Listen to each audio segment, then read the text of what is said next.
Hi, and thank you for tuning in. You are here on our series on being a therapist. Today, we have with us our therapist, Rafath. Thank you for joining us, Rafath. Thank you for having me, Esther. All right. So I'm going to be asking you a series of questions, Rafath, and this is for the our clients and our followers to understand who we are at Pause for Perspective and what your role of your is as a therapist. So I'm going to begin with our first question. What has motivated you to choose the field of psychology and, maybe becoming a therapist? Honestly, if I had to trace it back to the time that I decided that I'm going to do psychology, it won't be a very intentional decision that I took. So, picture this: I'm in my college having my form, and I knew that I was going to do BCom and I was going to get into like business and stuff. Uh, and I filled the form, but there was this section where I had to take if it's for BA psychology or like BCom. Hmm. And I think while submitting, I was like, maybe I don't want to do BCom. Maybe I should, try psychology because I just wanted to see where it would lead me. And just out of curiosity, I picked that and I got into the course. And and then I started liking it. I started finding it really interesting, and that's how psychology became like my core subject. And then how I became a therapist. So all my life I think I've had people around me telling me that like at random weddings, at random functions and stuff, I would start a conversation with someone and they would like start talking, and then we would like have a really deep conversation, and they Mhm. would end up sharing, like, new people, strangers, complete strangers would end up sharing like real details with me about their life. Mhm. And my mom always told me that she uses the word switch on. So she says that you switch people on. They just start talking, and they uh just go on, and they, I don't know what about you, but then they just do that. And I think so even my mom sometimes, like, she would like come went in front of me about everything, and she's like, why did you switch me on? And I'm like, I did not. You just came and did it yourself. Yeah. So later I realized that I was a listener. I could ask questions to people that would make them reflect and think about things. Hmm. So it was a later realization that it was more of a skill than just something that I did. So I think it's inherently present in me to uh, hold space, I would say. I mean, I do that more naturally, is what I believe. I think so. It doesn't take much effort. Hmm. And later, I mean, this was recognized by people. I mean, people told me that I should be a therapist, and then I really considered it. And I think it was my internship at Pause in my final year of graduation, masters, that it became a proper career decision Hmm. to actually venture into this field and see where it leads me. And Hmm. honestly, I love every bit of it. I love being here. I love being a therapist. Something about people, just like um, people and the stories, make me really Hmm. excited and interested. So I think that's how I started, and I'm glad I'm here. Wow. I like your story. Like how you shared that, it became something that others recognized of you, your interest, and then Yeah, other people recognizing that of you, and then identifying that for yourself as well. And it yeah, led you to stick on in this field. Thank you for that. yeah. Um, would you like to share with us how long have you been practicing? And, how long have you been as a therapist, working as a therapist? That was, how long has it been? Okay, if you ask me to go back, I think, are we counting the years where we were very, self-doubting and not sure about being a therapist? So that would go back to the internship days, I think, 2018-ish. Hmm. So a couple of months of internship and then actually joining post. So it's been 2 years recently in June, and don't know where the time went by. Mhm. I was just thinking, if I had to look back, 5 years ago, and Mhm. ask, like, if I had to ask my 5 years ago self, if I see myself doing this, I would probably say no. Mm. But standing here, when I look back, I mean, it's been a long journey. Yeah. Yeah. long journey. And also recently, we've celebrated you completing 2 years as a therapist at Pause. And Yeah. before becoming a therapist, how long was it that you were here at Pause? And what was your role like? I was an intern, so and it was an academic requirement. So it was more about numbers. It was more about finishing a couple of hours and getting trainings done. So it was, I think, 3 months of internship, but then I continued a little longer because I had clients who were coming in. So I think around 4 or 5 months of internship, and then joining in full time Mhm. in the June of 2019. So it's been 2 years now. Yeah. Wow, yeah, very long journey, and I'm sure you've had a great one so far. Yeah. I mean, yes, of course. All sorts of days. Yeah. Yeah. Yeah. And what kind of people consult with you, Rafath? Or what is your area of expertise in counseling? I generally see adults, young adults, and teens, anywhere between the age of somewhere around 13 to 35 is my age group. Like people like that I consult with me. Mm. And the concerns, it can be anything. Honestly, I don't have like a specialization or something, but I am trained in um, trauma informed work. I'm trained in um, just adolescent, and I mean we have a good support at Pause with anything. So like if any whatever clients come, Yeah. we can take them over and find support at our organization for that. So I don't think there is a particular name or tag that I would want to place. It's anybody and everybody falling between the range of 13 to 35 Mm. that I see. Yeah, it could be queer clients, it could be couples sometimes. Mm. um I mean, I'm trained in couples work, but I haven't done it yet in like its full form. But yeah, I mean, I'm open to anything is what I'm saying. Yeah. Nothing particular. Yeah. Yeah. Thank you for sharing. So all of you hearing, Rafat sees clients from the age of 13 to 35, and she prefers not to label, but is open to seeing anyone with any kind of Yeah. issues, and is trauma informed, and also is open to seeing clients. So that's the training that you have. Yeah. Yeah. And what are the different roles that you play at Pulse within your work, Rafat? So one, like my major part of work is individual therapy. Mm. Like I see clients for in one-on-one sessions. Other than that, I also facilitate a weekly group called Safe Spaces. Mm. It's a discussion group, so I facilitate that group therapy sort of thing. And when like we had slowdown Saturdays, and we had it like last year or something, and I used to sometimes facilitate those group sessions as well.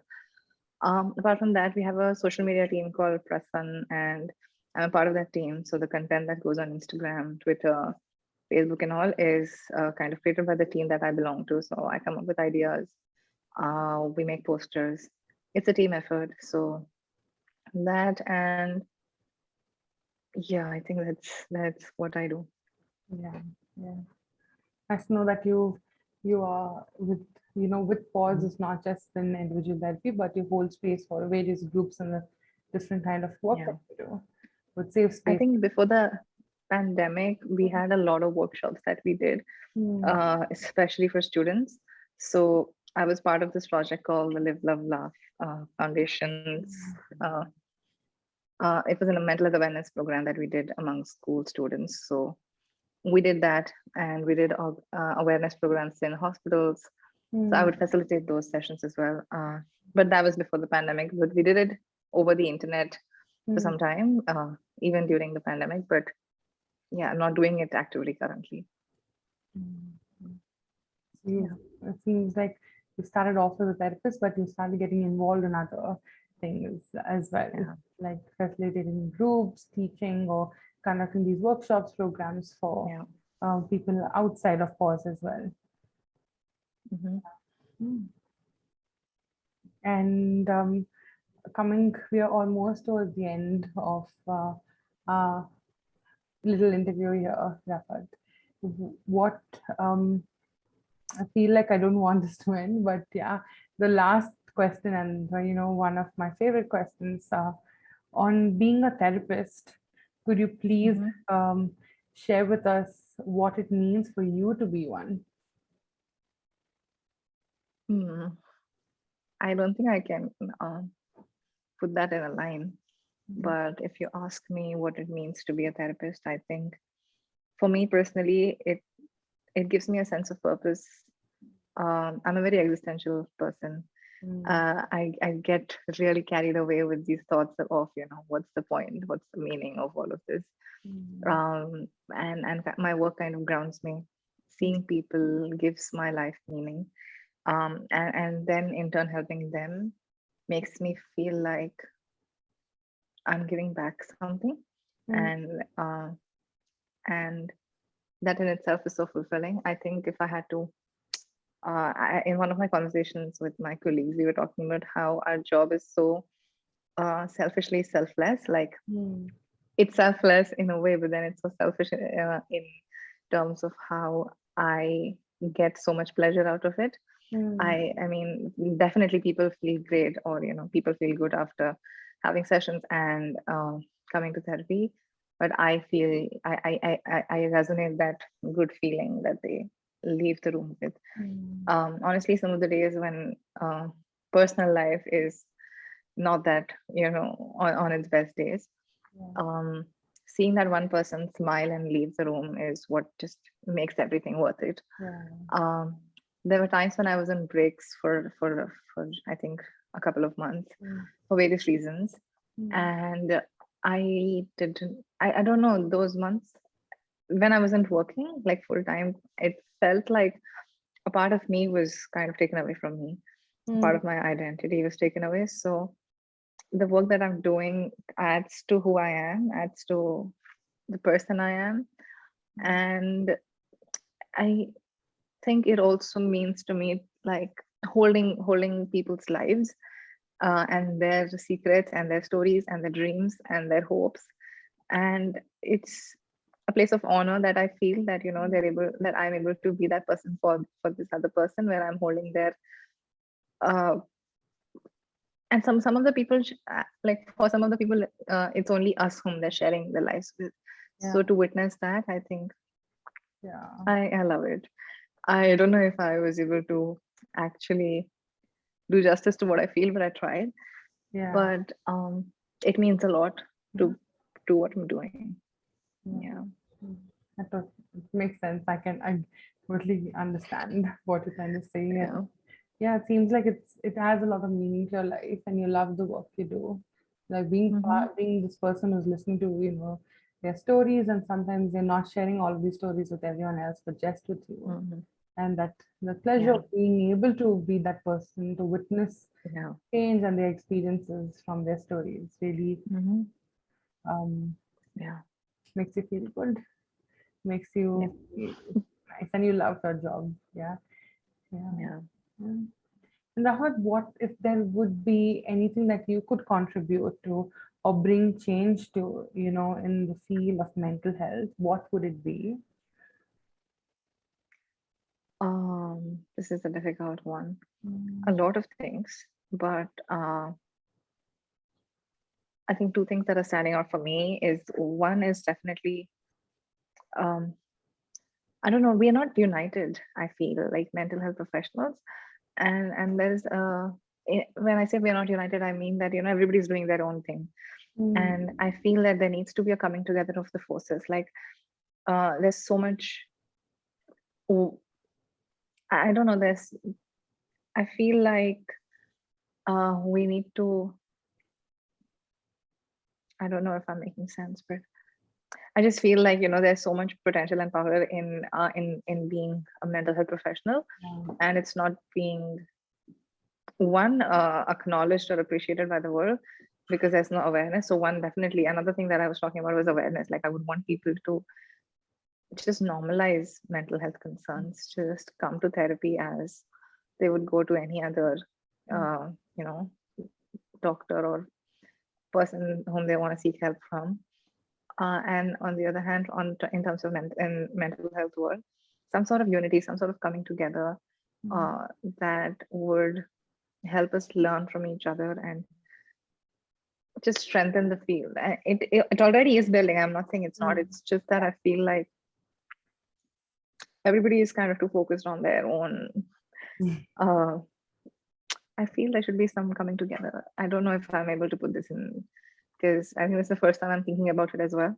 Mm. But yeah, and second is definitely like awareness and normalizing Yeah. therapy and mental health. Yeah, So you want to bring, among other things. yeah. No, Yeah, no. Among other things. no, go ahead. Yeah, Seems like you want to be able to bring about change and contribute in all of us as mental health professionals standing united and yeah. also creating more awareness, breaking the stigma that some Hmm. places or people are, still stuck onto. And that's Yeah, feels like to bring about change in this field for you. yeah. Mm. Is there more, Rafa? No, I don't think so. I mean, Mm. we're good. Yeah. All right. So now that we are at the end, we're almost done. Is there anything that's coming up from sharing all of this, or anything that you want to share before we end? It was just nice to reflect back on Mm. how it all started and where we are in now. And the last question that you asked kind of gives me a vision of where I would want it to be like, I want it to be. Yeah. Um, yeah, so it's just like a view of my journey, sort of a thing that's making me feel good. Yeah. Yeah. Oh, I'm glad I was able to do that or the question with that to you. But thank you so much for sharing. It was really wonderful having you here. And I hope for everyone watching is able to understand and look at where Rafat is coming from and the clients she sees and the work she does. Thank you so much for sharing, Rafat. Thank you. Thank you for having me. It was really nice to Yeah, be here. thank you. Okay. Bye bye. Um,